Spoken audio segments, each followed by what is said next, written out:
आइए अब हम नेक्स्ट जो सवाल है उसकी तरफ हम मूव करते हैं। ये सवाल पुणे से है। सवाल ये मिस्टर विश्वास की तरफ से है, मिस्टर गुरुराज विश्वास। इन्होंने मेंशन किया कि इनका एक होम लोन जो इनफैक्ट वो रनिंग है उसको ये प्रीपे करना चाह रहे हैं।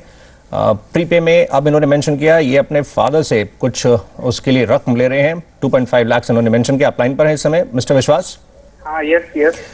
तो आप इसमें एग्जैक्टली जो चेक करना चाह रहे हैं, आपके फादर आपको ये रकम जो दे रहे हैं, आप पूछना चाह रहे हैं इसको किस तरह से ट्रीट करना चाहिए इसको, आप यही आपकी क्वेरी है एग्जैक्टली?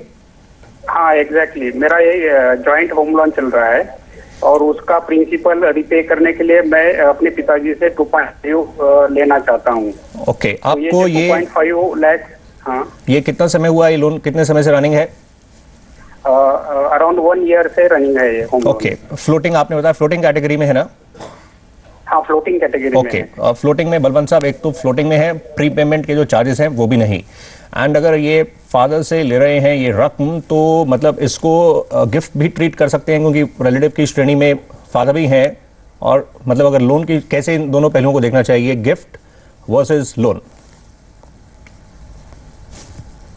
देखिए सौरभ जी, ऐसा है कि विश्वास जी जो 2.5 लाख रुपया अपने फादर से ले रहे हैं तो इनके पास 2 ऑप्शन है कि या तो उसको लोन ट्रीट करें और भविष्य में उसका भुगतान करें, उस पर इंटरेस्ट भी पेमेंट कर सकते हैं। अगर ये इंटरेस्ट पेमेंट करते हैं तो इनको 24B पे डिडक्शन मिलेगा। और अगर इसको गिफ्ट ट्रीट करते हैं तो भी उसका टैक्स इम्प्लीकेशन नहीं होगा क्योंकि सेक्शन 56(2) के हिसाब से जो गिफ्ट है रिलेटिव्स वगैरह से आती है उस पर बिना कोई लिमिट के वो एग्जम्प्ट है। तो इनकी ऑप्शन मतलब उनको क्या कन्वीनियंट है, पर मेरे हिसाब से टैक्सेशन के एंगल से वो जो फादर से जो पैसा आता है उसको अगर लोन ट्रीट करे और फादर का हो सकता है टैक्स स्लैब है वो कम होगा तो इनको जो टैक्स का बेनिफिट हो जाएगा। अगर फादर टैक्स पेयर नहीं है तो और उस इंटरेस्ट की वजह से भी अगर टैक्स पेबल नहीं आता है तो कॉरेस्पॉन्डिंगली इनको उतना टैक्स का फायदा हो जाएगा। ओके, कृष्ण साहब एक पहलू हम आपसे टच करना चाहेंगे। इनफैक्ट अगर ये लोन शो करते हैं, अब लोन है तो उस पर इंटरेस्ट है, और अगर इंटरेस्ट होगा और अगर फादर हाई टैक्स ब्रैकेट में है तो वो उनको भी अपनी इनकम में फिर वो रिफ्लेक्ट करना होगा क्योंकि रिटर्न्स में उनको भी दिखाना होगा। मतलब अगर लोअर ब्रैकेट में है देन इन दैट केस वो वर्क करेगा मतलब, और अदरवाइज क्या गिफ्ट जो है उसके लिए आगे मूव करें?